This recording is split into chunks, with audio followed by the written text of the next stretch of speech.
Good morning. It is me. It's Wade. It's the 28th of May, and yesterday was Memorial Day, and so I didn't do an entry for the past couple of days, but I did want to give a shout out and a huge thanks to the troops that protect us day in and day out, and those that have fallen in the line of duty and who have served previously to the guys that are already over there doing, the military thing. I mean, there are so many different aspects of what they do for us so that we can sit here in our backyards like I am right now with a cup of coffee and a camera and having freedom of religion and freedom of speech and freedom to do all the things that we do as Americans. So I just want to say thank you to the troops that are current and past and those that will go ahead of those that are there now, and just thank you. God bless y'all, and we appreciate it. But today, the title of my message here is "Let God Handle It." Let His angels do the work, and it's pretty neat because yesterday I didn't read a devotion, but I did go to church on Sunday. But the 27th and the 28th.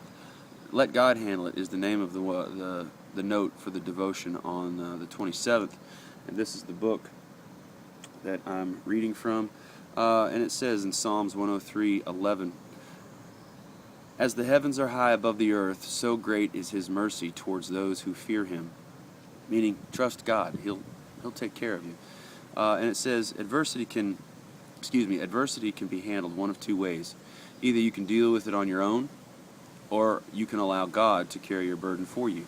The first requires human strength and effort, which are really rarely sufficient in handling terrible and tough situations and trials. Heartache erodes human ability. The wiser course of action, obviously, is to allow God to handle your adversity. His ability to provide goes beyond our greatest imagination. He is the God who has the ability to calm every storm. And the thing that's crazy is if you completely rely on humans, it says heartache erodes human ability. So that means if we don't get our cup filled back up and we have continuous heartache, the ability for us to continue having the little strength that we do as humans, it gets even less.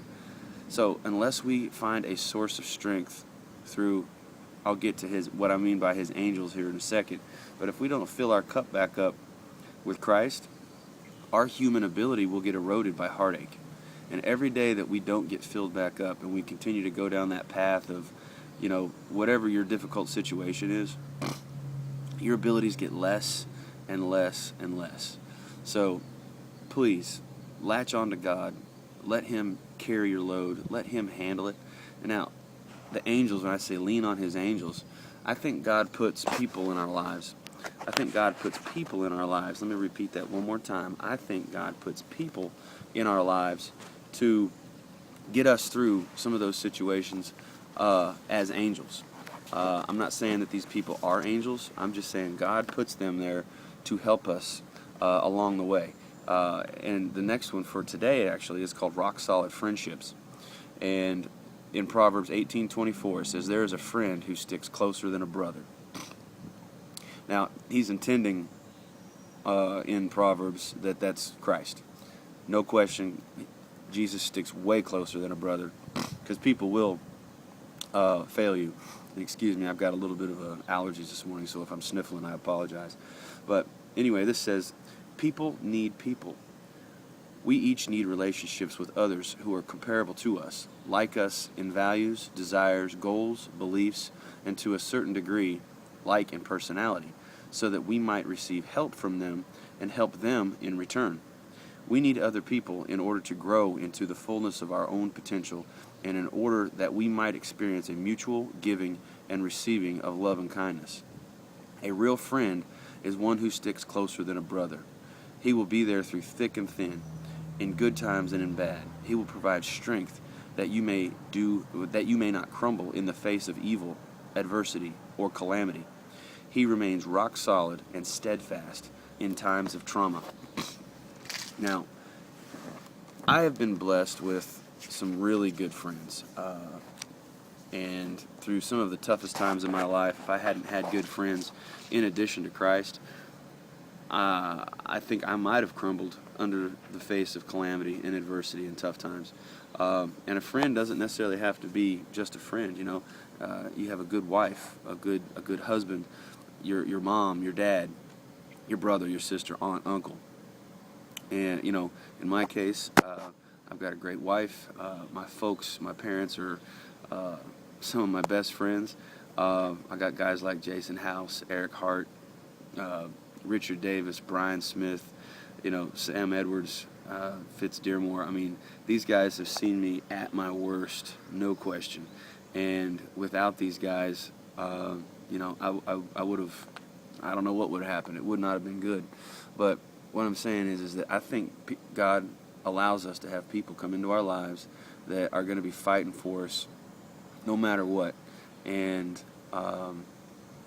that they may not be angels with wings, but they are angels put in our paths to help us get through the tough times.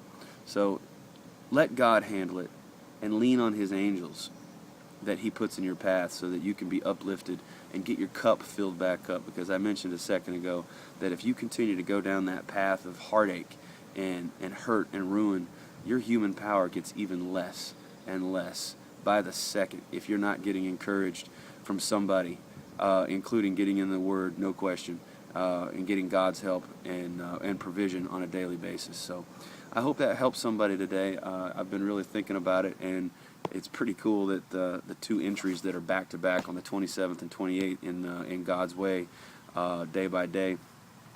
It's pretty neat that it fell right into exactly how I was thinking. So I love y'all. I hope you have a great day. Today is Tuesday. There's only 4 days left in the work week, so go get it knocked out. Love y'all. Have a great one. We'll see you. Bye-bye.